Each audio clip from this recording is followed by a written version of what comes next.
What's up, everyone? In case you haven't heard, Blue Wire Studios just dropped their first original podcast, Golden Goal. This show gives you 10-minute episodes all about soccer legends and the moments that made them. Whether you're just learning about soccer for the first time or a diehard fan, this podcast is great for everyone. The final 2 episodes are live right now, or binge the entire season to learn about your favorite soccer stars. Check out Blue Wire's Golden Goal, available anywhere you listen to podcasts.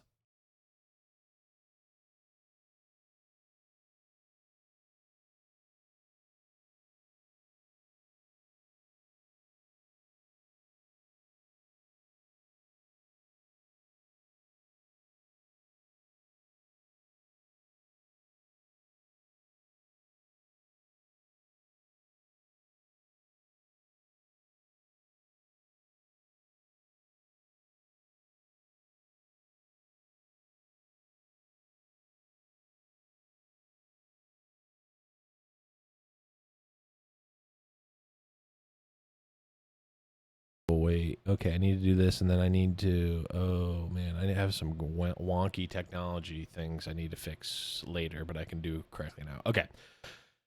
No worry, no worry, no worry.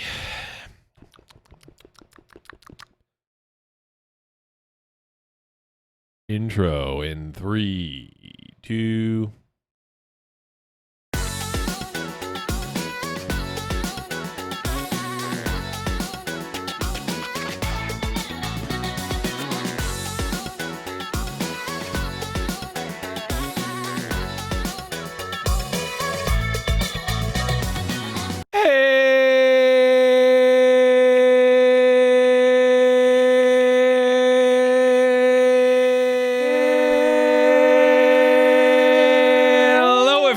Welcome to another episode of Little Legends Podcast. I am your host, Blevins. With me, as always, is Boop. What's up, buddy?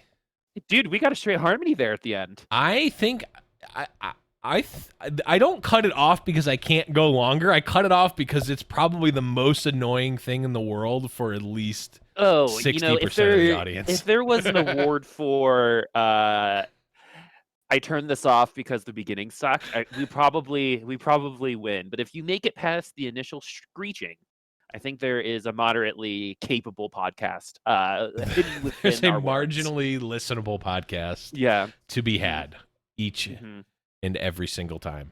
Yeah, man, it's we had some combos before the show about TFT in general. So we're going to be talking about TFT. Of course, we're going to be talking about the patch today. We got the new patch 10.15.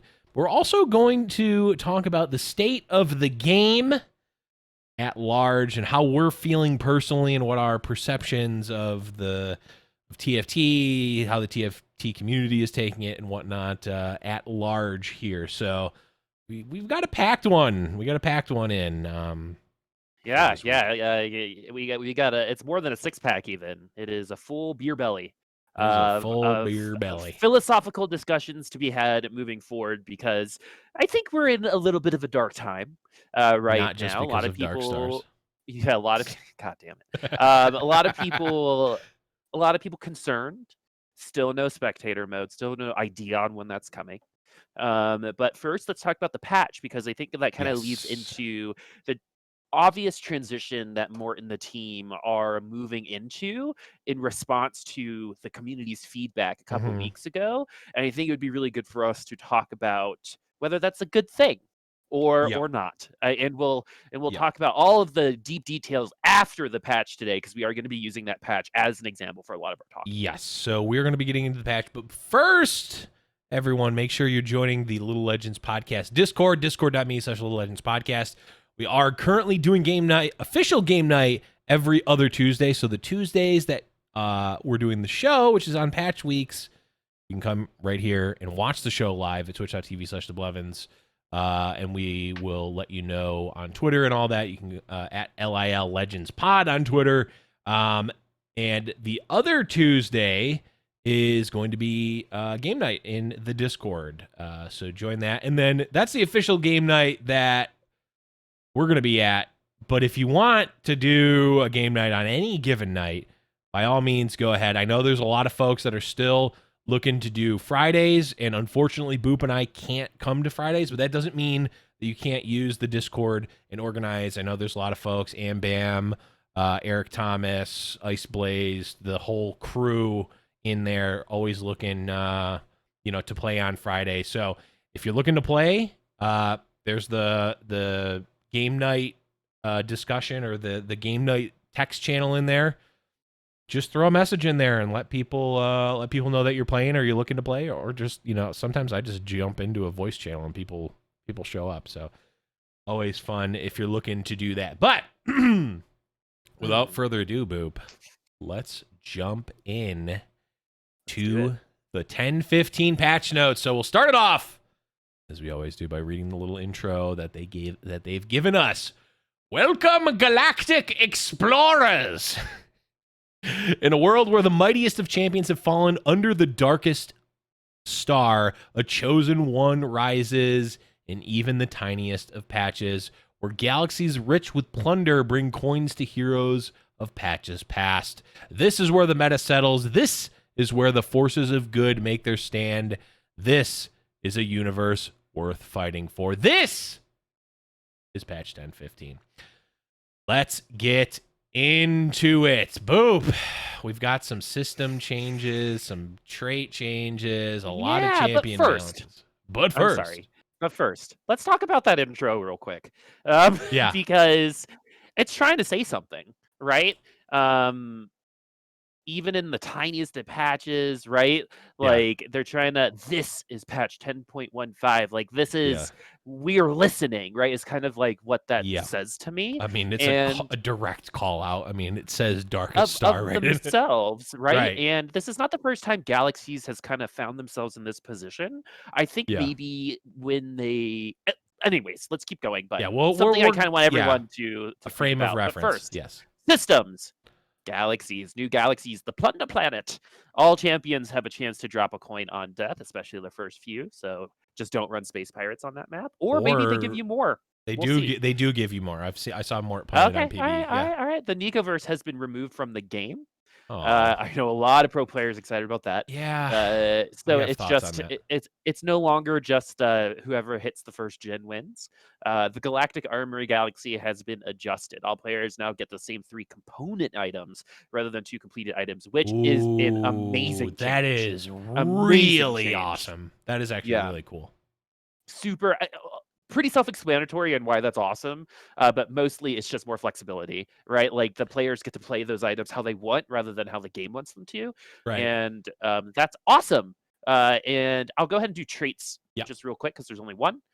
Celestial. I was going to say, going from 20, I was wondering if you're going to say it the right way. And you did. 2045 150 to 1545 150. So a tad a bit of a nerf for that 2-piece, because a lot of people just slamming that 2-piece, especially with Ash in the late game, and it's given them a little bit too much extra auto attacks, which leads to extra ultimates and stuff like that. So it's a good change, because no one's really running for Celestials, so they didn't really need to change that. I wonder if that's going to be a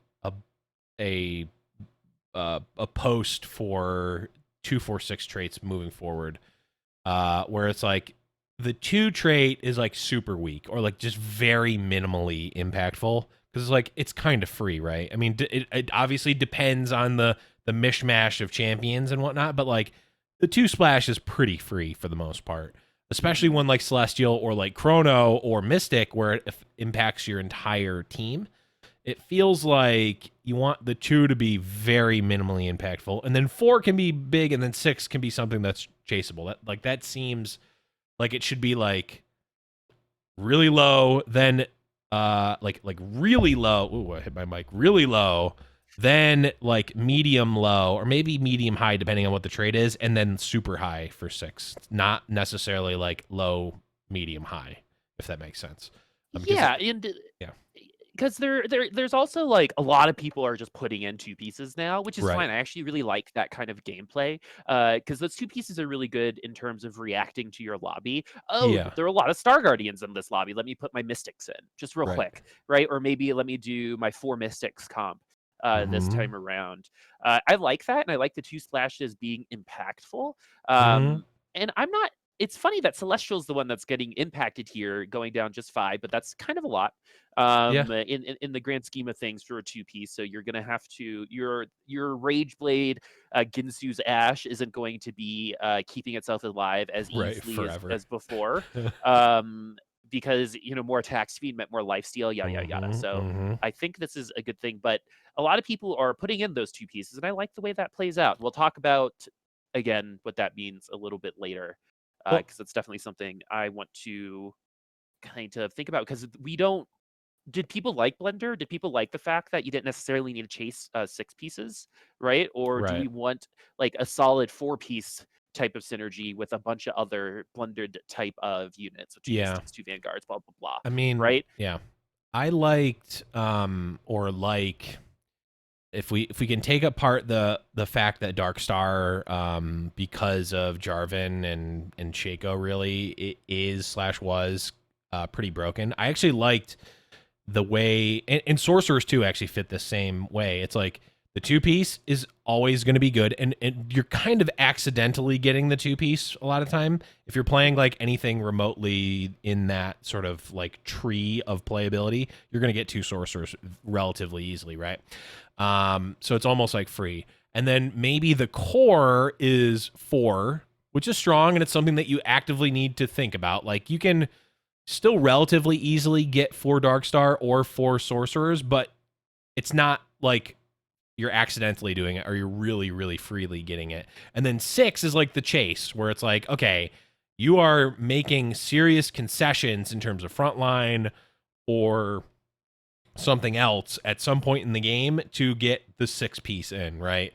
You don't really make concessions in Darkstar, which might be part of the reason why it's super strong. But like 6 sorcerer, for instance, it's like, okay, if you're level 9, that means you have at most 3 frontline units and 6 backline sorcerers, right? And like Annie can be a frontline and et cetera, et cetera. But like you get what I'm saying is like 2 is essentially you can get it by accident. 4 is you're making somewhat of a commitment and getting a relatively strong payoff. And 6 is you are actively taking like, can you run Wukong in a 6 sorcerer comp? Maybe, but you can't run Wukong and Gnar and this and that. Like, you're making serious concessions in terms of like generally playable units to get the higher synergy. And that I think is an interesting decision to make, because depending on the meta, the sorcerer comp isn't just always get 6 sorcerers and go.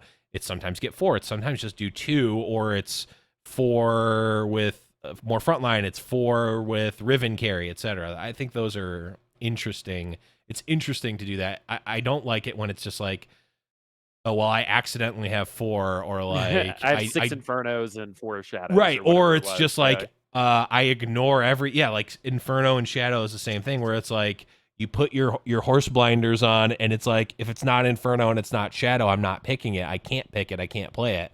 Where those felt strong at times, but like when they were strong, it was just because of numbers and it wasn't fun necessarily. It was Yeah. just like it was the strongest thing, so I played it and I put my blinders on it, and there was really no the mid game kind of made a difference, but it was just like I just play every Inferno, GG.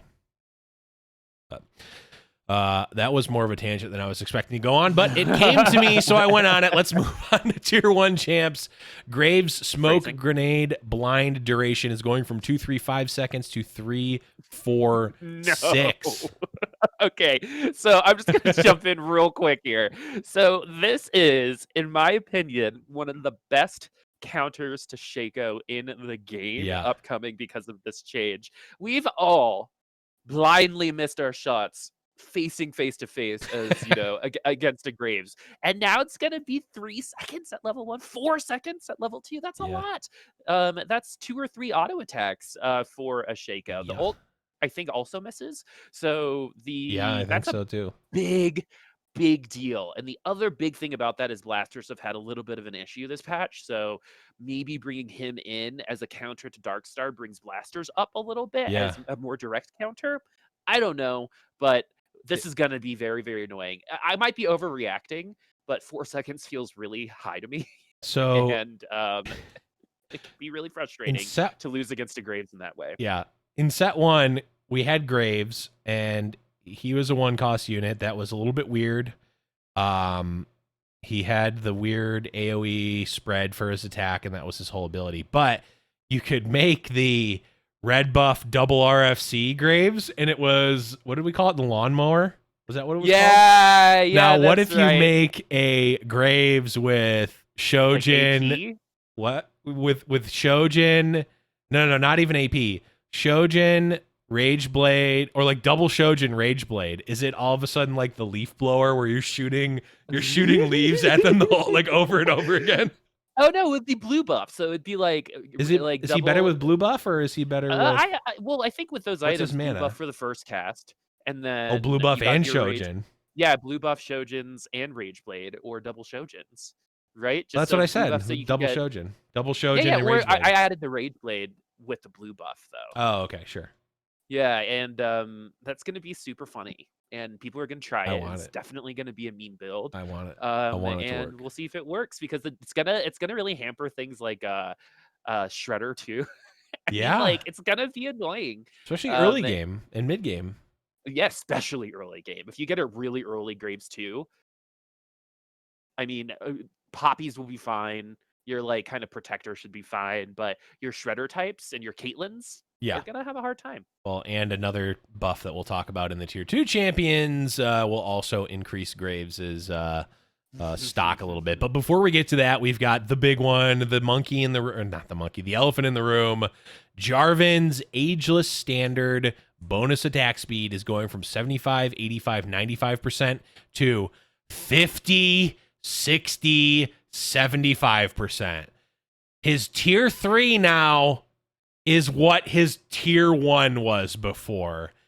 I don't know if we've seen a nerf of this magnitude before, ever. I honestly don't. I don't think we've ever seen it shifted from this was the after old a tier. hotfix. Yeah. I don't know if we've ever seen it go from the tier 1 version is now what the tier 3 version is. I don't think we've ever seen that drastic of a change. Not that I can remember. I mean, they tried their best to knock Jarvan out, and we're going to be using him more as a tank now instead of like as a utility situation, because the attack speed is still always going to be nice, right? But that's a huge nerf. We'll see what happens there. I'm not sure that even this nerf is enough to kick Darkstars out. No, and I don't think you want it. I don't think you want to kick Darkstars out. I think you want let's save this. Let's save this. Okay. That's like the core argument to what we're going to talk about later. So let's save it. All right, let's do tier 2 champs. Boom. All right, here we go. Tier 2 champions. Darius health 750 to 800. Darius total mana 60 to 50. Lucian total mana 035 to 030. Lucian relentless pursuit damage. I feel like this ability has been touched, I think, more than a lot of other abilities have in this game. 150, 200, 375 to 175, 250 to 5. Wow. 250 to 550. Wow is right. That's a big one. Rakan health going from 700 to 650. That's good. He shouldn't be ulting. Time to go to work. All right. Do you want to talk about tier 2? Do you want to finish? Okay, cool. Big D, Darius getting a buff in both health and mana. So again, I mean, maybe we see Space Jam come back. Darius is one. It's tough. I think it's really tough to buff or even nerf. Darius is in a really weird spot, right? Because he feels like he has, a lot of times he feels like he has no synergies. Because like, do you really care about, oh, there's like a little spider here. Do you really care about Space Pirate most of the game, or in most of the game, most games? No, you don't. And do you care about Mana Reaver in most of the game in most games? No, not now, because you don't have, there's only 2 other Mana Reavers, and one's a 4 cost and one's a 5 cost. Right? And it's completely utility focused. Right, and it's completely, it doesn't synergize with him whatsoever. So he's not, I mean, now he's just naturally a little bit more of a tank, and he's going to cast more often. Obviously, his most compelling use is as, or at least his most fun, is as a carry, right? So, but the way that Darius carry works inherently it's very like on off. When he's Feast on, or famine. yeah, he's exactly feast or famine. He is destroying your team, or he's doing a chunk of damage to one hero, and then it takes 1,000 years to cast another time, and he's probably dead.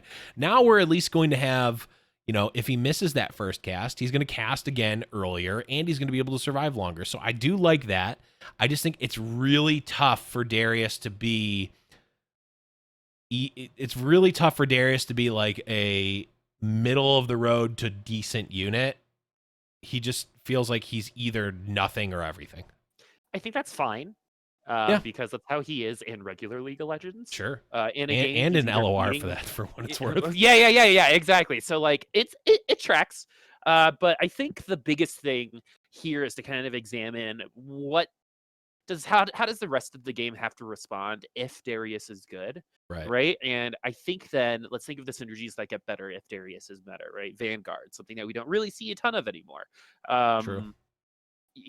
Mystics, even if he goes the AP way with Yep. his items. So he being good, you have to have the balance of he's going to be eliminating some comps just based off of him being Darius, especially in the early game, right? But is the trade-off in terms of, is he expanding the options of compositions, or is he suffocating a portion of them, right? Right. That's the real question when it comes to Darius. I think everyone loves a good Darius pop-off. You don't like losing to it, but in terms of a viewing experience, it's probably one of the best TFT ever has had. Yeah. Was Space Jam.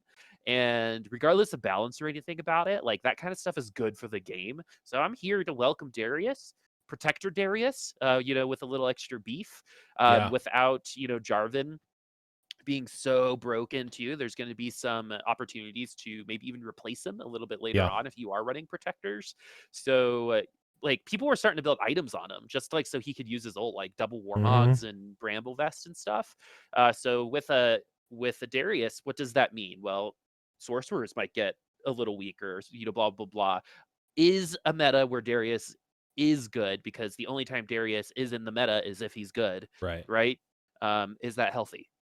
Yeah. I think yes, but we'll again, we'll talk about it a little bit later. Right. I've got these written down. Another angle that Darius can possibly re-add or bring back in the meta is roll down comps, which we've seen very little of lately. It's been much more like 7-8-9 focused, for right, sure. 7-8-9 focused, or leveling aggressively to get to your 3 cost. A lot of people leveling to 6 aggressively now. Yeah, your 3 and 4 cost champions early, like that's what you want. So like, can we open up the door for a Space Jam 3-star Darius to actually do some damage to these people who are leveling aggressively? Like, is that possible? So this definitely maybe creaks the door, or unlocks the door potentially. I don't know. I think the biggest problem is something that you said already, which is the Mana Reaver trait. Right. Ever since we lost Kassadin, the Mana Reaver's just like it's a nice if you could put a Thresh in that comp. Right? Yeah. Because if you do run Darius, you're going to be running Thresh or Irelia if you need it for the Mana Reaver thing. Because the Mana Reaver trait is actually really nice, in my opinion. It's super nice. And moderately balanced, but taking Kassadin out of the game, and I'm stealing this from a player named Unclace who kind of described this to me, European player. Just not having that extra Mana Reaver in the game hurt a lot more than just Darius, right? In terms of possibilities, Kassadin created a lot of possibilities versus a lot of the carries now taking away possibilities. And I think that's something that we need to continue to think about as we move forward. Is in my opinion, right now, and I could be totally wrong, right? I think having a team comp like Space Jam creates possibilities and is easier to find counterplay for than some of the other stuff we have now. Well, and the problem with Aurelia and Darius is like they don't synergize at all either. Like, are you running Blade Masters with Darius? You technically can. Same with Cybernetics. You can. There's nothing stopping you from it, but do you want to? No, you never do. Do you want to just throw a random Aurelia in your Space Pirates comp? I mean, no, you don't. And then, yes, obviously you want Thresh, but obviously everyone wants a really strong late game 5-cost unit in their comp. Like, yeah, I don't even care that he has Mana Reaver. That's just added bonus. It has nothing to do with the fact that he has an Mana extra Reaver. guy. Yeah, It's just he's just good. Right. So Um, it really feels like you said, not necessarily specifically from Cassidy, but the fact that not it, there's one fewer mana reaver, there's one fewer lower cost mana reaver, so it's just really tough to pull it off and have it be useful. And then mhm. Space Pirate is the most niche, and they've touched Space Pirates so many times, and it just never has popped off in the like. You don't really ever want to run two It's Space kind of Pirate later. memery. I'm not 100% sure Space Pirate should ever be something that you like go after and run unless it kind of Yeah. like falls into your lap.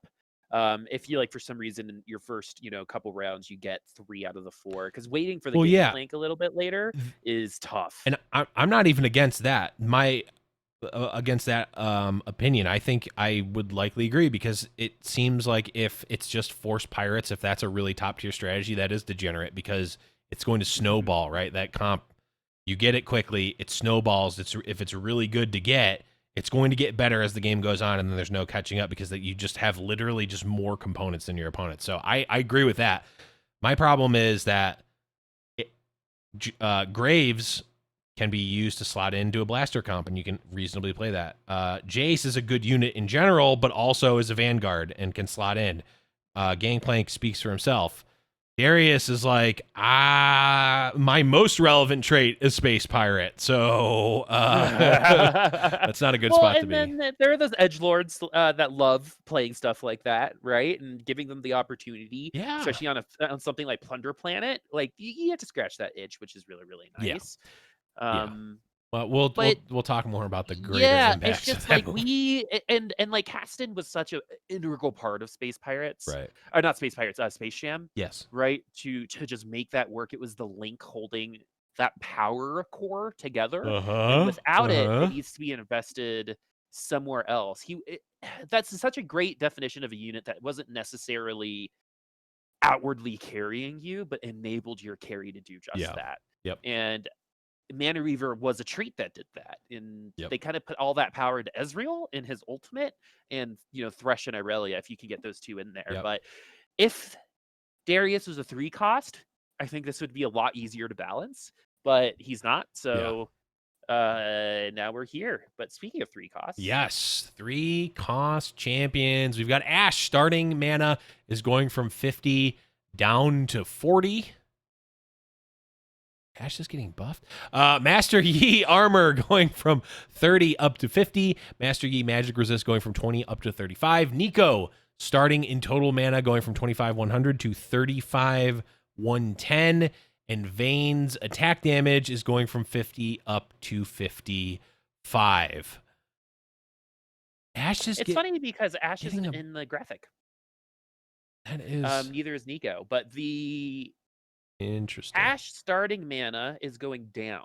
Oh, I think, starting mana. yeah, Oh, yeah. starting mana. Okay, so never mind. So if That's you not a buff. guys, That's a nerf. this is still a little bit of a niche build for Ash, but people have started building items on her, specifically Ginsu's Rage Blade and Shojin's in a double sniper comp that can go into Darkstar with Jin a little bit later. Mm-hmm. And basically, they're just like, oh my god, Crystal Arrow's so good.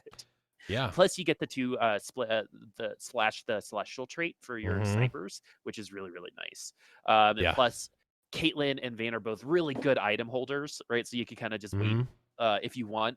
So this is good. 10 mana is great, which means that for all of you, all of you assholes out there putting blue buff on Ash, right? It's gonna mean a little bit more, Yeah. and True. maybe it's gonna get people to invest a third item in her mana Mm-hmm. related to get to that first cast. But it takes 5 basic attacks with that Rage Blade Shojin's, I believe, to Mm-hmm. cast an ultimate once you cast the first one. So this will be a 6th auto attack to start. Yep.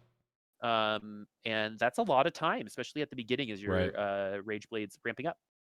How do you feel in general about the like the the thought of an infinite casting Ash? Like you get the Rage Blade and the Shojins, and like it's gonna take a while to ramp up, but once it ramps up, it's like unstoppable like casting machine. Um, I think that sounds a lot more fun in your head than it does on a board. especially for your opponent.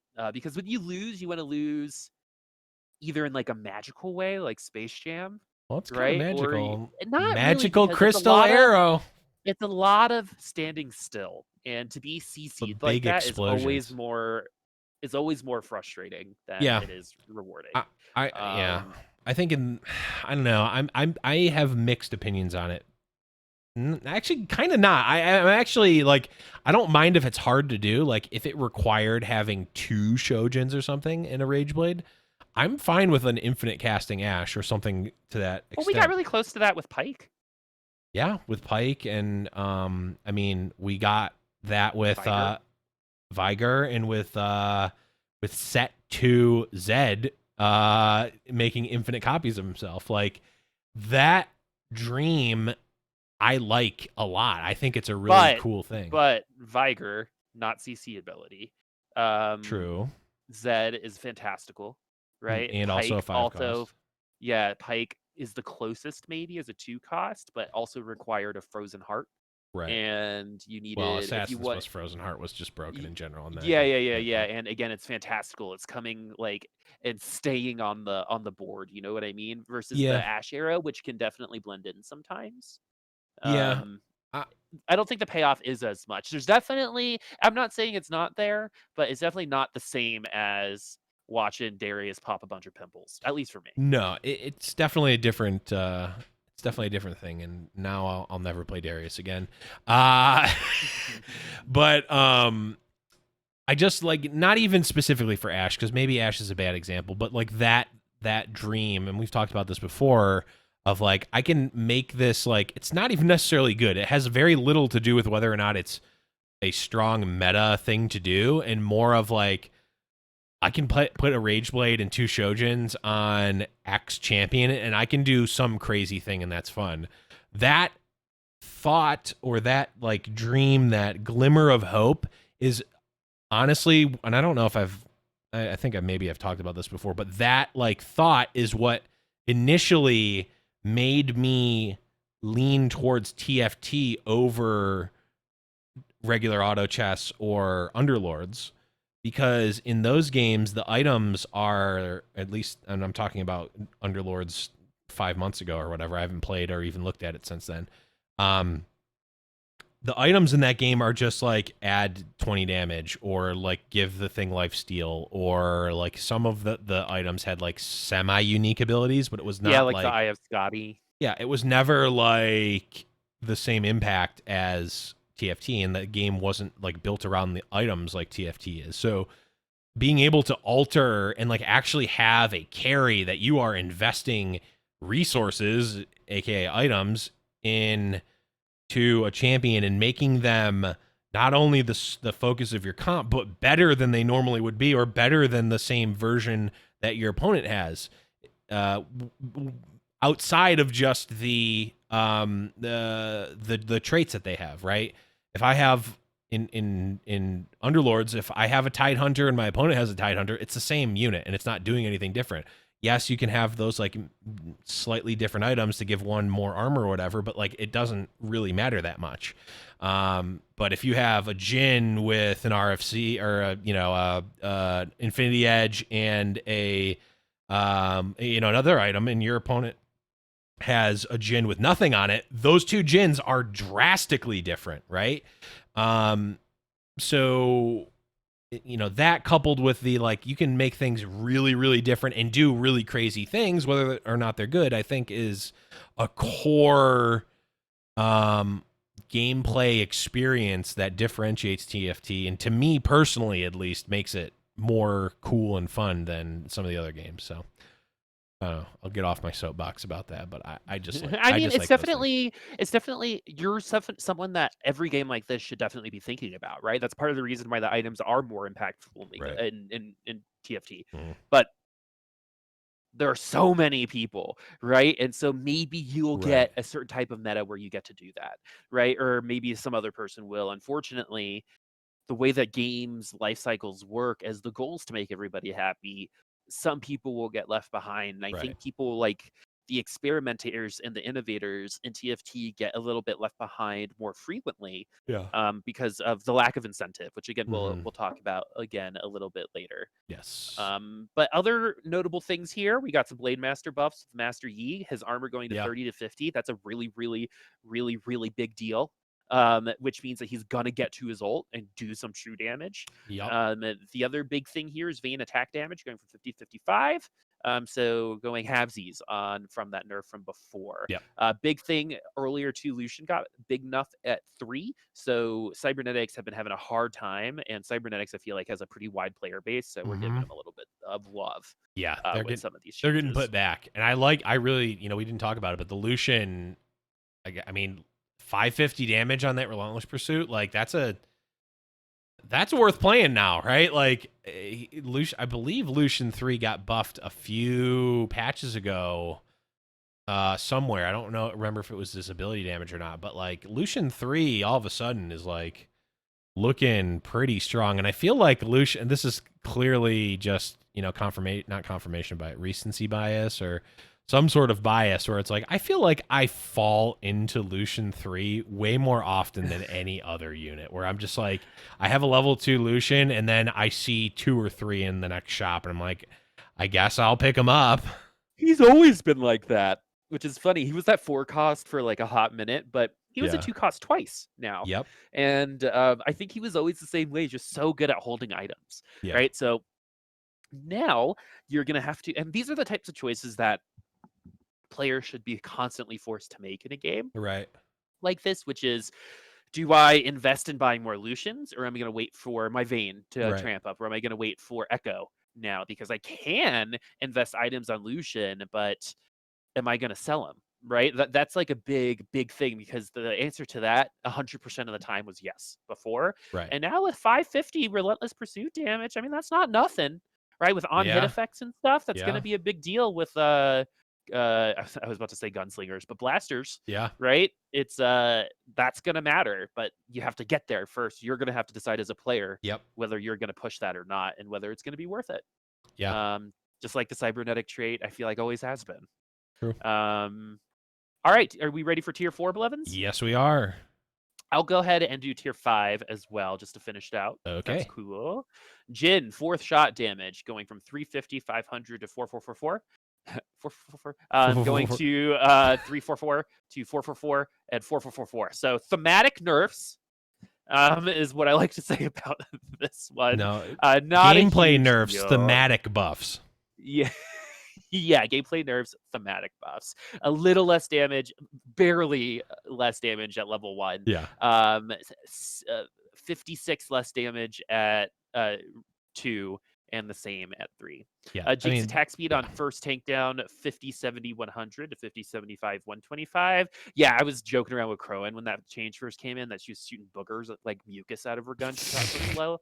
Soraka wish healing 375, 550, 2000 to 325, 500, 2000. So some nerfs there, and Victor total mana going from 70 to 60.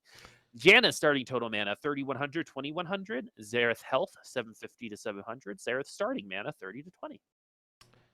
Okay. So a little bit of a hit on Xerath, which is right, Darkstar. I'm like, that's interesting. I don't remember. Oh, right, he was in the most played composition. So yes, Jin nerf, Xerath nerf, hitting more Darkstars. Yes, I like it. Soraka getting the ever so smallest of nerfs. Jinx getting a little bit. I think Victor getting a buff is a little interesting to me, because I think he low key has been really good for a long time, and he just gets overshadowed because he's not. Well, it's because in order to put him in, you're sacrificing kind of a lot. Yeah, you're so sacrificing synergy. Yeah, you're sacrificing a lot of synergy for like raw damage. Yeah. And sometimes that's okay, and that worked when we were running Source Riven with Mech or something. Right. But now it's just better to go the 6 Source Star Guardian way. It's just better. Now though, Star Guardian Victor though. Victor total mana going from 70 to 60 means he'll get his first ult off, most likely. Yeah. He's a blue buff candidate potentially, Mm-hmm. and I get baited into putting blue buff in everybody. I got to like really sit down and really think about the numbers on blue buff I think before I it's just suggest it on most people. if it's if they have 100 mana or lower, that's the raw number. If they have 100 mana, it's better to put Shojin. If it's under that, it's better to put blue buff. The So actual number is not correct, but I guess it also depends on yeah, their and attack what speed too. Victor total mana is not Mm. necessarily like a battle cast buff or like a sorcerer buff. It's a little bit of a mech buff because that's where we're Okay. seeing Victor most often is in mech source comps. So yeah. Yeah. I think, I don't know. Victor has been low key pretty, like, actually low key powerful for a long time, and I think he's been slept on. And as we've seen so many times, even the smallest of nerfs or buffs will cause the player base to either completely adopt or completely abandon the champ. So I wouldn't be surprised if we start to see how strong Victor actually is, because people will actually play him now because he got buffed. And then for tier 5, I'm really happy that Janna's getting nerfed. Just a Yes. solid, literally can go into any comp. That ultimate So is good. nutty good. So good. The knockup is way longer than you think. And she can get to that ult pretty quickly with the way people are building her now. Yup. And Zareth is just getting some basic nerfs that are really, really good. I'm not sure Zareth is the one that needed to be handled here, but of all of the Dark Stars that got touched, this is the one that maybe we could have waited a little while on, Yeah. but it should still bring that comp down. Also, funny bug fix: tiebreaker should now do math properly. If someone went into overtime, love bug fixes are always there's always comedy gold in There's bug always fixes, a no funny matter one. what. Yeah, but yeah, now that we're at the end here, in terms of things I want to talk about coming up is like I do want to talk about whether, having two splashes are good. I do want to talk about whether having 5 cost units that are good individual units or Mm-hmm. 5 cost units that are strong within synergies is really important. And I also want to just chat about Mort a little bit. And unfortunately, he's in the position where we have to because he's been having a little bit of a hard time recently. The community's been a little rough and complaining about, I think, some legitimate stuff. So we'll go over all that when we come back. Yes. We will take a quick break, and then we'll be back to talk about. There's no shortage of action going on at our exclusive partners, betonline.ag. Sports are slowly making their way back, and BetOnline is leading the way with the best odds and lines for all UFC, NASCAR, boxing, and soccer matches. And if you need even more, they have simulated NFL, NBA, and UFC simulations all day, every day, live on their website. Looking for something else other than sports? BetOnline has hundreds of casino games, poker games, and prop bets to check out. Visit betonline.ag and use the promo code BlueWire for a free welcome bonus. That's one word, BlueWire. BetOnline, your online wagering experts.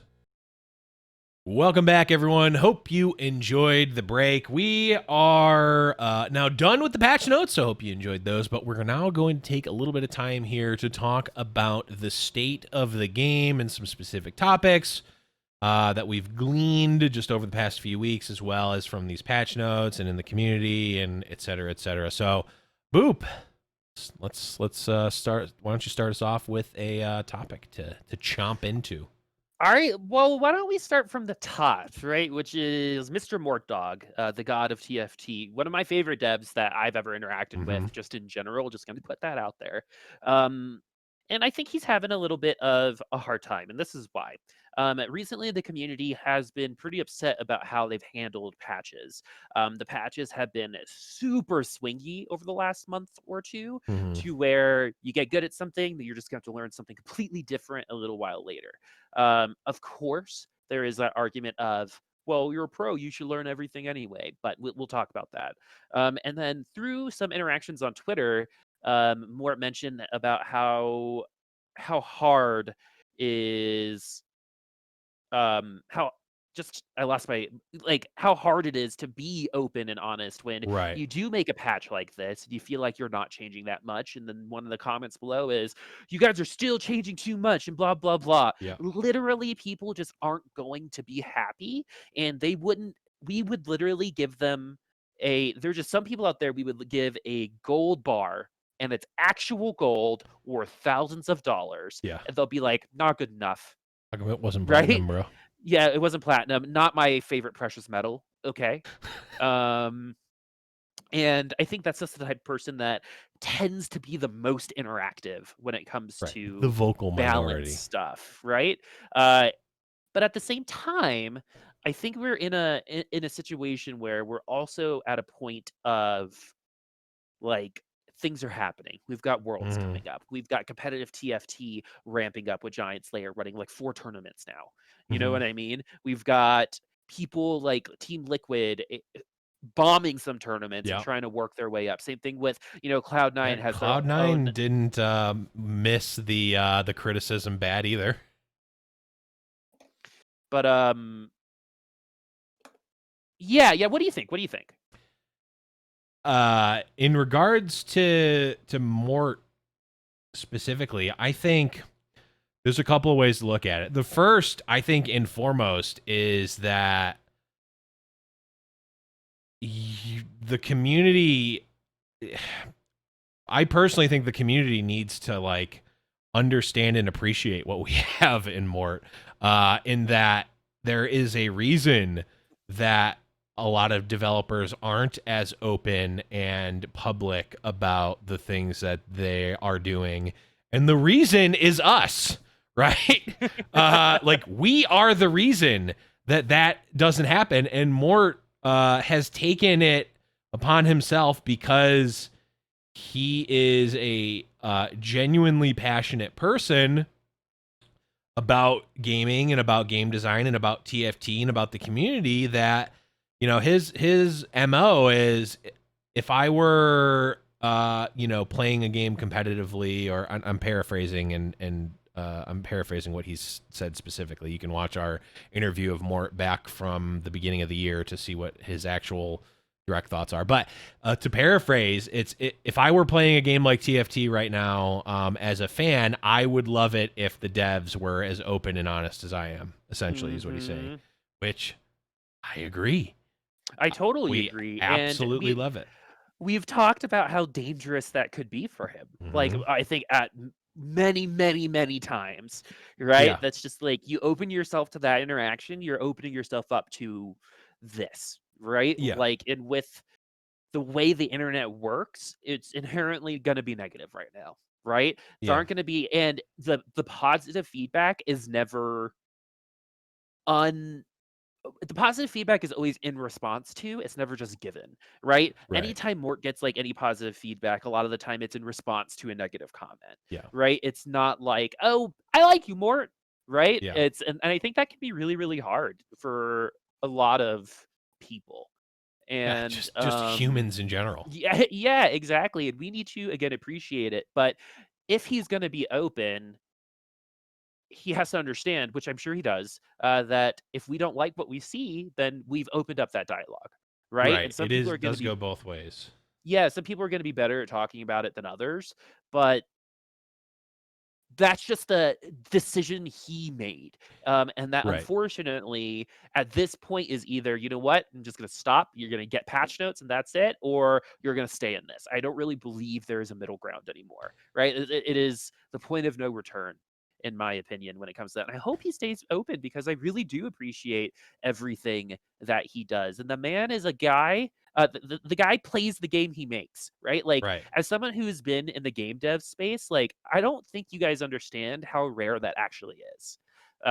For a dev to actually play that game. Think about it as if you're like a waiter at a restaurant. A lot of those waiters stop eating at the restaurant they work Right. at just because it's always there. Right. Right. But his job is literally what brings him joy. Yeah. And I think we as a community have hurt that. And that's where I want to be better in terms of us as a community. Yeah. Right. Let's not take the joy out of the game. Right. Yeah. And The it's it's really important that just because we're not joyful or prideful about it right now doesn't mean that we have to make sure that they're not having fun, because he obviously really likes it. He talks to us. He tries to change. We said this comp cybernetics too strong. Well, they gave us dark stars, and that might have been the wrong choice, and maybe they responded to Jarvan a little bit too slow, but they're actively always changing. But the biggest problem here is when is that an excuse versus like giving them a little bit of leeway, right? Yeah. I think there's a couple of things at play. One is the way the channel of communication exists is inherently going to lead to toxic perceptions at best. I think the channel is one to many and many to one, and that many is not homogenous at all. I'm using a lot of Syllables. I'm using a lot of syllables and jargon here, but I promise it's for a reason. I'm gonna make up a completely unreal. I'm gonna make up an example here. Don't take it for anything that's actually happening. So let's say Mort and team, because we're not like Mort is the representative of TFT in a lot of ways, and he represents the team in general, even though it's obviously not just him, but he kind of takes it. So it's one to many. So the team, let's just use Jarvan as an example. The team releases Jarvan 2 weeks ago, and he's super broken, right? The first either report or just comment comes in, hey, Jarvan's really strong. Okay, that's great. I'm glad you guys pointed that out. We'll look into it. And we understand that, we tested it, didn't quite get there in our testing, but we see what you're saying and we appreciate that. Thank you. Now multiply that by hundreds, if not thousands of times, and even an innocuous statement of, hey, Jarvan is really strong. When you've heard that 900 times, it stops being less of, oh, well, thank you for your feedback. Even if you are being as banal as possible, it is going to feel like a personal attack after 900 times. So let me give you a personal example of that. Okay. So as a caster, I have been I've interacted with some awful people. So the reasoning is, it's like the little amount someone needs to have to say something like kill yourself is crazy on the internet. Yeah. Basically, I talked a little bit about it a couple weeks ago, but a lot of people talked about my voice, something that like I could not change at that time, right? I'm still training. Like when I cast, I try to cast down here now. You can hear a quality difference, right? But at the same time, it's like, oh, this dude's face, shave your face, blah blah blah. We as people get that all the time. Fighting words, by the way, right? Like that. I hear shave your face and I'm like, okay, like what, my 6 hairs that I have on my face? Right. And that's fine. But after hearing, oh, this kid's voice is so gay. Oh, why would anyone want to listen to this? Right. Hundreds and hundreds of times. Right. I almost gave up casting because I thought people just didn't like my voice. And then I like really looked into it, which I shouldn't have. But part of me is kind of happy I did. Like, who was saying this? And I realized it was like the same 3 people. Yeah. Like just kind of echo chambering off of each other on Reddit and in Twitch chat, right? Yeah. And so, but I almost quit because I just heard it so often. Mm-hmm. And I'm glad I didn't. And I had the support of my friends and people helping me with that kind of thing. But that stuff hurts. Man. Yeah. And even something like you said as innocuous as Jarvan sucks, right? It's like commenting on someone's parenting. Any parents out there, right? When someone's like, you should do this for your kid, or your child is behind, right? That's like a personal attack. And that's what you're doing to Mort's child. You know what I mean? Who can't technically defend itself because it's a computer. So that is certainly part of it. Another part is like, again, going to the channel and the one to many, there's also the differences in the channel is also an expert and implementer and professional to random channel, and then random to that. So like it's random, but also like people who think of themselves as professionals or are armchair professionals, right? So it's like Jarvan Guilty. sucks. Jarvan sucks. Okay. And then it's just silence, right? It's like, well, how do you fix him? Well, some people make really long and elaborate posts about how they might fix it, and those I think are interesting conversations to have. But if it's just like Jarvan sucks, you're a terrible designer, okay. People have forgotten what burden of proof means. And No, I that feel like people just either never knew or just choose to disregard it. Yeah, because like when you in debate, right? This is a debate term, burden of proof. Yeah. When you say a statement like Jarvan sucks, you are the one that must provide the detail as to why. Right. The onus or the burden of proof is on you to prove that, not the other party, Right. because it's your statement, right? Right. It's unfair for you to go, Jarvan is broken, and then expect the other person to do all the research to just, and you know what I mean, to accommodate your 100%. statement. And that's not just a gaming thing, that's a life thing. Yeah. Like just like It's an saying internet statements thing. like this is this, and it's like, well, tell me why. Yeah. Like just to be frivolous and saying something for the likes and the interactions, right? I understand why people do that, and I understand metrics. We're in the world of social media too, inherently in the world And of also people esports. are literally 13. That's another thing that like I'm not even saying that as a Exactly. joke. That was a thing that actually really hit home for me in my like evaluation of how people act on the internet, cuz I'm like, and I don't want to go into a whole thing, but like seeing how this is a really bad example, or it's a really horrid example. But people harassing each other on the internet, right? And I look at it and I'm like, who would ever say that? That's so stupid.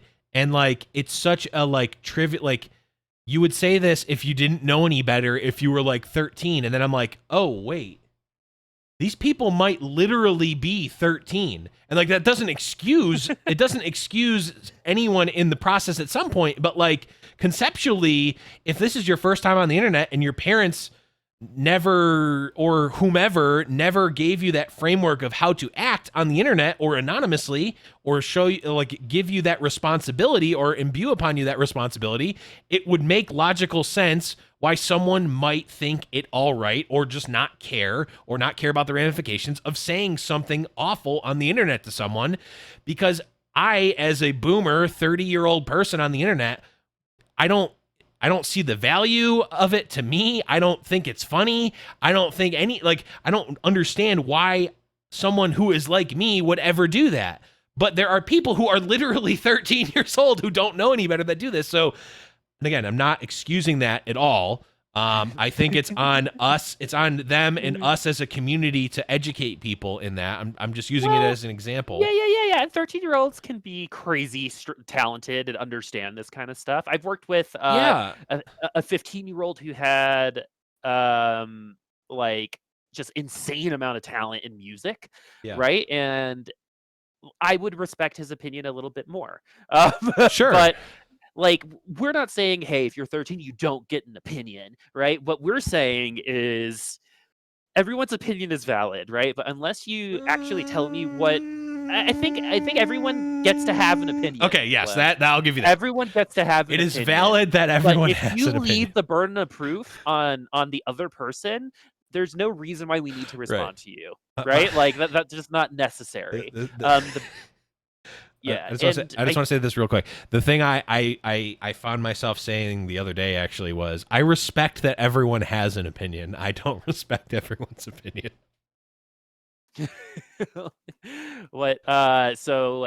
Yeah, and that's the thing about Mort that like is a little bit of give and take, right? This is a little bit of a dark time. It's not really that fun right now, to be completely honest with everybody, right? I think most people can say. And this brings me to my next subject, which is the reason why.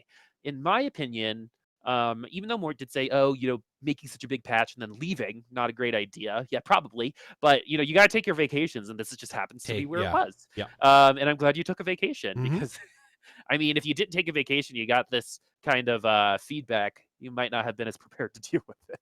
Right. But the moral of the story is, I was speaking to on Clace again, another, he just won Fight Night Rising Mhm. last week, and he was just like, half the units just suck. Like, just the units suck. There is no, like, synergistic thing that brings them up. It's just there are good units and bad units, and when your 5 cost units like Janna and Echo can just be put in whatever comp, Yeah. right? And inherently makes all of the other units worse that don't go into those comps, Right. right? So what do you think of that in terms of balance? Like, because we've had places like where synergies have been a little bit broken, but I think I would Yeah. rather that than having just half the roster be unplayable, according to the highest level of players. It's a really fine line to walk because the one extreme is what we're in now, where it's like, well, I open a Janna, I play a Janna. It's that simple. I don't care what comp I'm running. I can be running anything from Star Guardians to Brawler Blasters. Like, it doesn't matter, right? I'm going to play this Janna. I don't care. Right. Same with Thresh, less so Urgot, but you get the point. You get the picture. Old Gangplank was like that. Old Misfortune was like that. I'm going to make the room for the 5 cost, and that was a stated goal for this set. Was we want 5 costs to feel impactful in any given situation, not just the ones where they fit your synergy. So I think it, as a stated goal, that is a success. Now, is that stated goal a good thing for the game? That's the question we're asking. And I'm going to preface this with I don't know the answer. I lean towards I want the 5 costs to be good. Do I want the best comp in the game to be as many 5 costs as I can get, and then whatever left over, like 4P synergy, I'll play that? No, I don't want that. I don't think that's the correct. Well, that's the most. I don't think that's the most fun thing. But what I don't want is every 5 cost to feel like Aurelion Sol did a few patches ago, where it's like, if I'm not running the most committal of Rebel comps, Aurelion Sol's unplayable. If I'm not an old like Kale in set 1, it's like, if I'm not running oh god, what were they called? Not light. Nobles. If I'm not running Nobles, Kale is just kind of really lackluster. I mean, Kale could still be all right, but it's like just kind of a lackluster comp. Or like what we were talking about earlier in the show is like 9 Infernos or 6 Infernos is what I'm going, and I put my horse blinders on and I just pick the Inferno units and let me get my Amumu and whatever. I think actually Amumu is probably a pretty good example of like, he's pretty good in general, or maybe even a little bit too good in general, and then also really good in the synergy, right? So I maybe, think 5 cost units should definitely have a little bit of independence, right, in terms yeah, of their power budget, because they're expensive, right?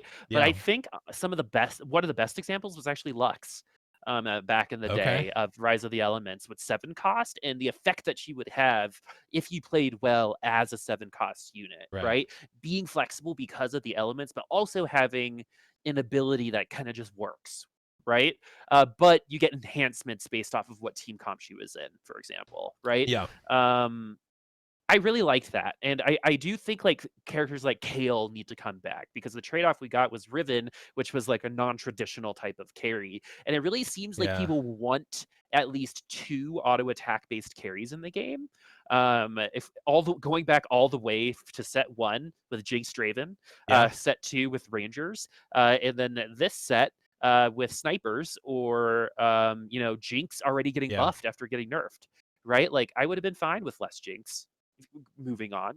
But we needed to help blasters out. But yeah, Yeah, it's very interesting. it is, and I think it's a fine line to walk, and I'm glad that they're testing things out, and I think that the community input is important, but not the end all. I think like I have to look at this objectively as a success, like a success in some ways. Like, you had a stated goal of we want 5 cost champions to be playable outside of their synergies. That successfully happened, right?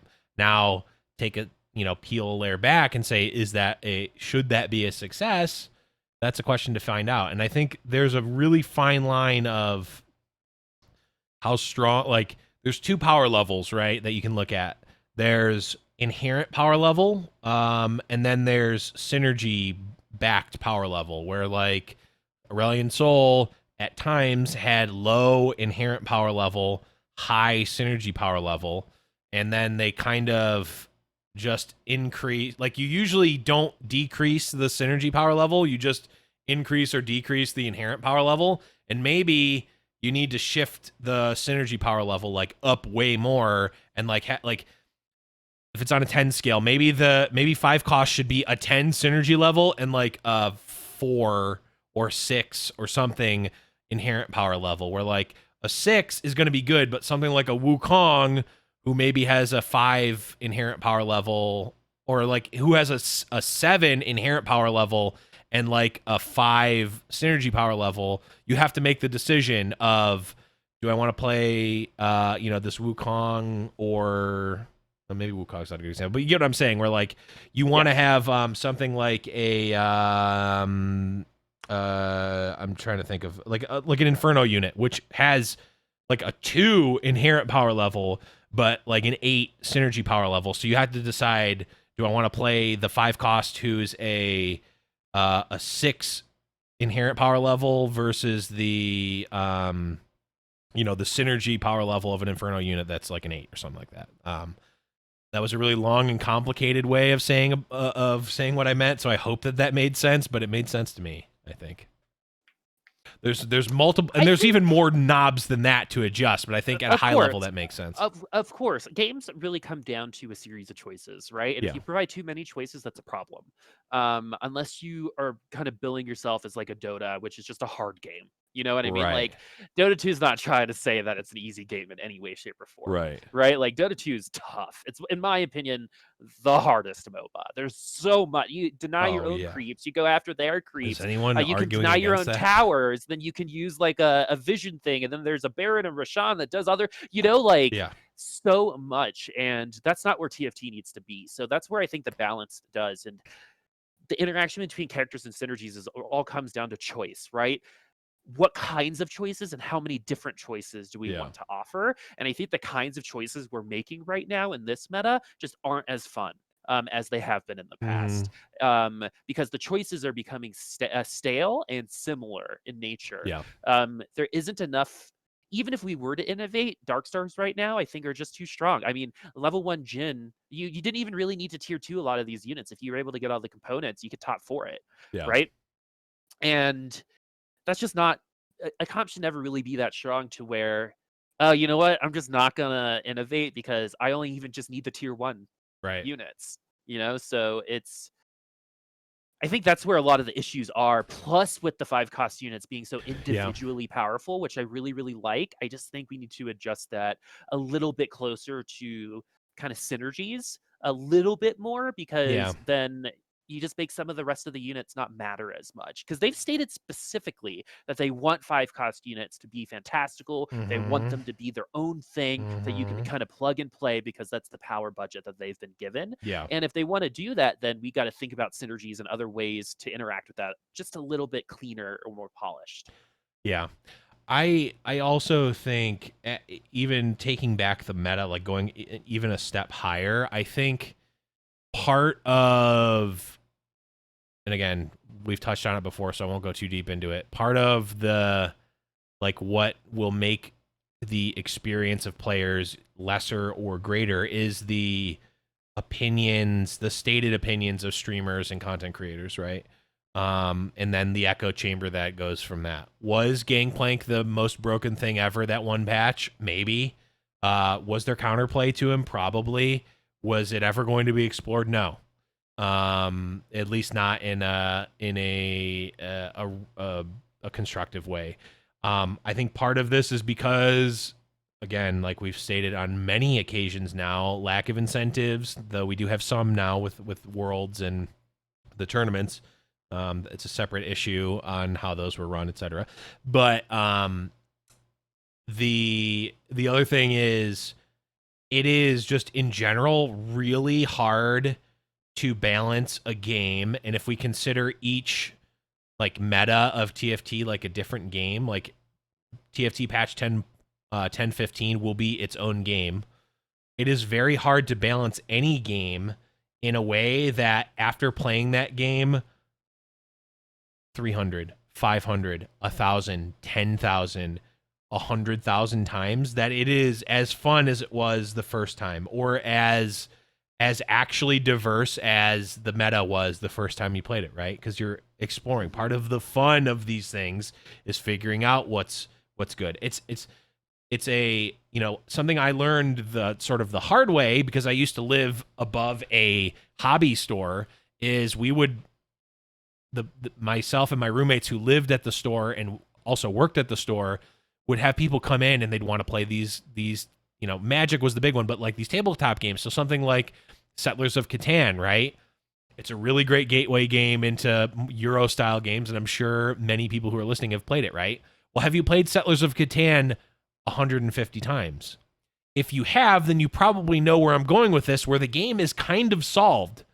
And it's not fun playing with the same people, or even any of the same people, or playing with someone who has played 150 times. That game and those games in general, tabletop games, are not designed to be played 150 times. Chess is a really great example of a game that is very, very, very complex and has lasted and is infinitely complex, but it's still very hard to get a good game of chess with random people, right?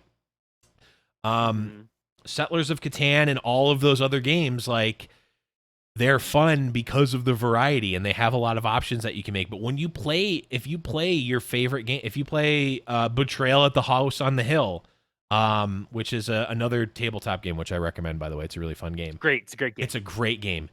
If you play all of the scenarios in there and you've min-maxed, like, oh, this is the giant snake one. We need to get to here, and here. We need to max out on these quests. Or like, even if it's just like, I don't know which scenario I'm going to be in. It's like, I just need to max out agility. That's the only thing that matters. Which that the game's no longer fun if one person is just doing that and everyone else is like exploring and finding, and you're getting the lore and the feel of the house and you're building it. It's super fun to play that game the first time. Even the first like 30 times you play that game, because there's so many different options. But if you sat down and if we had online Betrayal at the House on the Hill and played it as much as TFT games are played, people would hate that game after a week. It's not fun anymore. Yeah. I had the same experience with the Battlestar Galactica game. That's a great game, by the way. Yeah, which is a game that will ruin your friendships. There is no, like, if you ever play Battlestar Galactica, like, seriously make a deal beforehand that, like, whatever you say during the game, it does not affect anything outside of it. I may or may not have ruined a relationship with a former significant other because of that game. Like my husband lied to me for 6 hours, and I was pissed. It was our first time playing, and basically, if you're not aware, someone's a Cylon, and they intentionally, like, what's the word? Not fabricate. They intentionally, like, mess up the things that you're trying to do as humans as you're trying to get to Caprica. And it's kind of like a mafia type of game. It's a hidden identity game. Yes. Where the mafia member's an alien and is screwing over the rest of the I love hidden identity games. Same. Right? They're very fun. I'm like all in it. It's like 3 of our first times, and my husband John is teaching us how to play. And he was a Cylon from the very beginning of the game. Yeah. While teaching us how to play, and none of us knew it was him. not a single one. And when he flipped that Cylon card over, my friend literally got up. He's like, I need to take a walk. Because when you go after something for 6 hours and then just get effed over by Cylon on, like, the last turn and die, and that was like the whole plan, man, that can affect your friendship. But anyway, even that gets to a point where you played enough times, you kind of understand how it works. Yeah. Right. And then I don't play for the board game anymore. That's the easy part. I kind of just play to see, which one of my friends is lying to me right now. Yeah. Right. Because the politics is nutty in that game. Super fun. Yep. 100%. Yeah. And it transfers over to here for like a similar type of thing with TFT. I think, which is eventually you just play a lot of Dark Stars, because that's the best way right now. Well, I think in Magic, again, is the same way. And I think over the years, I would imagine, if this were a thing that was studied, which I'm sure it wasn't, if you kept track of, like, the satisfaction rating of how people are feeling about Magic the Gathering, like, high level events, I would imagine if you asked in 1998 maybe not specifically, a random year in the first half of Magic's 30-year career, I bet the satisfaction rating's probably a lot higher than a tournament player now.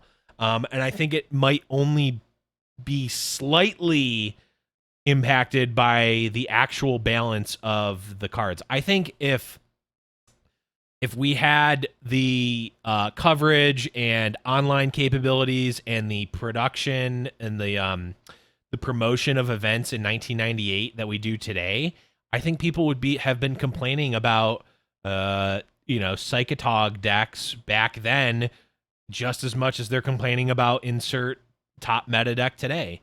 I know we're going off on some jargon for things that people have no idea what we're talking about, but I promise it makes sense. I think that it's an inherent thing in games, and it's a really, really, really, really hard thing to do. And I think that's why games like Melee and games like Brood War have such accolades, is that they got it, at least in some capacity, right? But especially when you're changing a game every week or every other week, by design, it is really hard to make a game that is completely balanced and fun and all of this after gameplay 100,003, right? Especially when there's also the added echo chamber of streamers and content creators and the unwillingness to adapt and the lack of incentive to innovate. So long story short, I think it's something that is very hard to avoid, and because of that, you just need to be mindful and cognizant of that as a player, that hey, if you are playing TFT 8 hours a day for 2 weeks and you're having fun, that is a statistical, like, not an anomaly, because you can have fun doing a lot of things, but like if it feels fresh after that amount of time, they did something extremely right.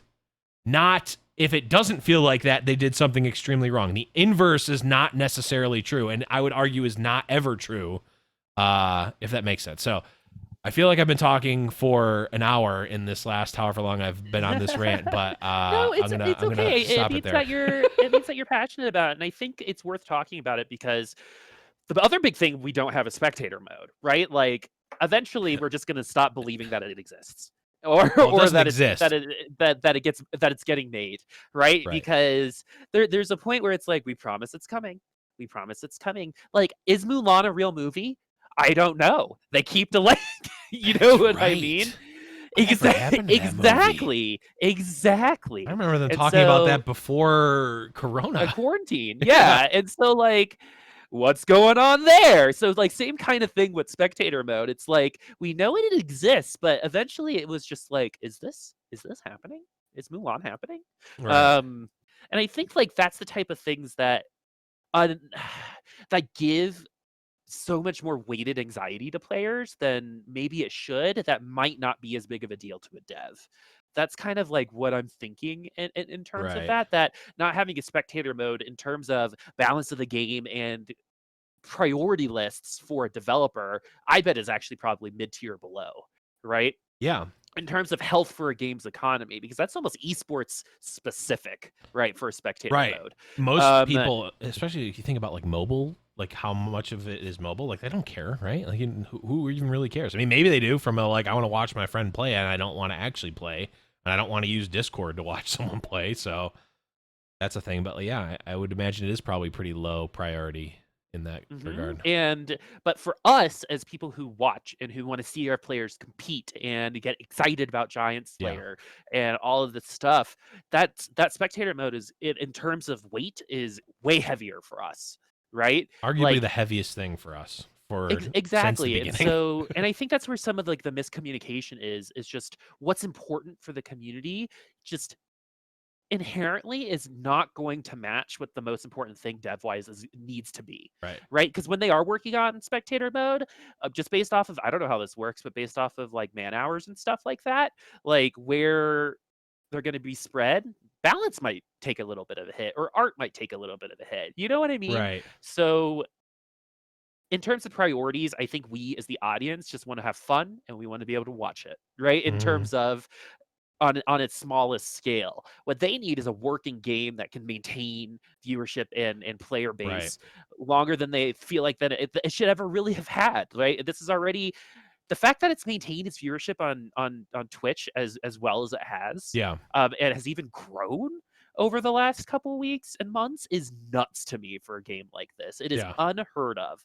And we also have to remember as a community that everything they do is a reaction Yeah. for a game like this. And it will always be that way because of the unintended massive success Right. that this game had, right? This was a game mode that didn't take very long to actually put in, right? And it ended up just taking off because it was a Mhm. new genre that is like crack for some people, Yeah. right? And we also have to understand that everything is a reaction and they will inherently always feel behind. And if we could kind of think about it that way, that okay, they have to have a priority list and they can't do everything at once, right? So if you want to have them adjust the way they patched, well, look, they did. And if you don't like it this way, we could talk about it again. But now shut up for a week because we did Right. what you wanted. Right. And you can't ask for a Fabergé egg and a diamond ring. You know, you get one for this week, and I'm sorry, we're moving on our priorities Right. to later, Right. right? Because even teachers and a lot of other people need to understand. That's why we have Jira and prioritization apps, Yeah. right? It's really Jira sucks, by important. the way. Our priority as a viewer is we want to have fun, and what's keeping us from having fun? Jarvan, Darkstar. So that's what we're going to complain about. Right. But we don't know what the team is currently working on in terms of what we might see in a month that might make this game awesome, right? Yep. They're definitely working on set 4. They've got to be They are. right now. And they've got to be thinking about maybe adding some new champs, like maybe adding another casted type, right? Like They're not adding new champs to the set. that's those are the types of thoughts that they have to go through that we never Right. really have to. We have to be like, oh, I hope they get a new champs, and then we get to react if they don't. You Right. know what I mean? And that's hard for a game dev. But again, we're getting close. We've talked about this before with spectator mode. We're getting closer and closer to that line where we are hitting that kind of emergency zone, right? Where eventually it's just okay. We're waiting. We're waiting for the spectator mode. We're waiting for some support Right. for tier 2 and tier 3. We're waiting for right to have a little bit of a better hand on helping us with those ladder snapshots, so people who deserve to go to tournaments get to go to these tournaments, right? And so that's, I think, where I would like to see a lot more change in prioritization from them, is just being like, all right, if there's not going to be a spectator mode in like 3 to 6 months, just tell us that. Right. That's what I want to know. Like right now, we're just getting led on, and I'm not very appreciative of that. Yeah. No, I definitely hear and feel that, obviously, as we've been. I mean, I don't know who's been more of a proponent for spectator mode for as long as we have, but I mean, since the literal beginning, we've wanted it and we've asked about it, and yeah, you're right, we have been. Yeah, we just had the 1 year anniversary, right? Yeah. So again, just be like, hey, our priority isn't spectator mode. Don't put it in the opening Galaxy thing. Right? Like saying that's on the horizon, or we're gonna work on it after set 3, right? And then not see anything about it either. I think that's the other part, is we don't know anything about the spectator mode. And I know Waylon, who was on here a little earlier, was like, oh, I got my friend, I'm talking to him about it, and that's great, but I want to see something. Yeah. I obviously do as well. So yeah, I mean, it's definitely an interesting time for sure for TFT and for the team and for balancing and for Mort and all that. So definitely an interesting spot to see it in. But I think progress is being made. I think it will take a shift on all sides, right? I think it will be a shift in perception from the community, which is tough to. Yep. Yeah. And if I have, sorry to interrupt, but like the thing is if I have faith of any dev that's going to be able to nail it, I really think Mort can. Right? Yeah. Like, I'm not like for other games, right? Like, it's so funny now that I've played Valorant, I actually like Overwatch a lot more. And when they're like, hey, we're gonna change this, I'll be like, I'll see it when I see it. Right. But like for a game like this, I know he's probably currently right now thinking about the balance of the game. Right. And that's something that we will forever be appreciative of. Yeah. And whether he makes mistakes or not, we know his intention is to make it better. I don't know these people who are like, what are you trying to kill the scene? No, you're not. Like, why even ask? It's like, yes, I'm trying to work my way out of a job. Yeah, that's like that. Just is the Nathan Fillion gif of the just like. Like I don't what? understand where this is coming from. Yes, the person whose success and livelihood is tied to the success of the game wants to kill the scene of the game. Are you stupid? Like that so that again, literally might be 13 years old. I just have to mark it up to ignorance. So like and things like that. So we're pushing 2 hours here. So Yeah, we'll probably also there are some really awesome little legends coming out. Take a look. Oh my god, yeah, there are really awesome little legends. I only saw the one. Do you have pictures of the other ones? No, just the Pengu, and oh my god, so good. It is so good. Like honestly, if not everyone flavored. is using this, if not everyone is using this Pengu, I'm gonna be a little. This is by far, it's little top knot like me. Yeah, it's got a top knot like me. I am still waiting for a bearded little legend, by the way, but yeah, I didn't buy any of the last set of little legends because they didn't resonate to me. They didn't look very flavorful, but this one, I don't know. Have they announced how to get it, or did they just show the art for it? I think they just showed the art. Okay. Well, however it is, my wallet weeps. I weep for my wallet. But we'll leave it off at that. Let us know. Keep the conversation going in the Discord. Again, discord.me/Little Legends Podcast. It's the type of thing that needs to be talked about, and we love talking about it. So let us know what you think in the Discord or on the YouTube, in the YouTube comments, etc. But Boop, where can people find you on the internet when you're not here on the show? Twitter.com/Booposaurus Rex. No, shut up. Not even giving the Not Twitch channel anymore. I'm so busy, dude. I'm so busy right now. Like I would love to stream, but right now there are some fires that need to be put out. Sure. We discussed earlier today. Sure. Yeah, once those fires are put out, we'll begin. You'll begin saying that you're going to stream. Yeah, again? you know what? You know, my husband and my mom and my sister all tell me this. I'm a professional starter. Yep. You know, like I start so well. It's just that like 4th week or that like 6 months that I get to that I need to like physically put myself over the hump. But I think streaming is definitely part of that. So still working. I hear you. I have the same problem. But you can also find me on the internet, Twitter at @the_Blevins, Twitch.tv/theblevins with no underscore. Stream the show on Tuesdays there. I'm also streaming mostly Legends of Runeterra. So if you want to check that out, you can go there. But you can also find the show on Twitter at LIL Legends Pod, discord.me/Little Legends Podcast, of course, and everywhere that you can find podcasts in general, and YouTube and all that good stuff. Pretty much anywhere that you can find anything media related, you can find us. And if you can't, let me know and I'll put us there. But that is going to be it for this episode. For Boop, I am Blevins, and we'll be back in a couple of weeks when a new patch comes out. We'll be talking about more TFT. We'll see you then.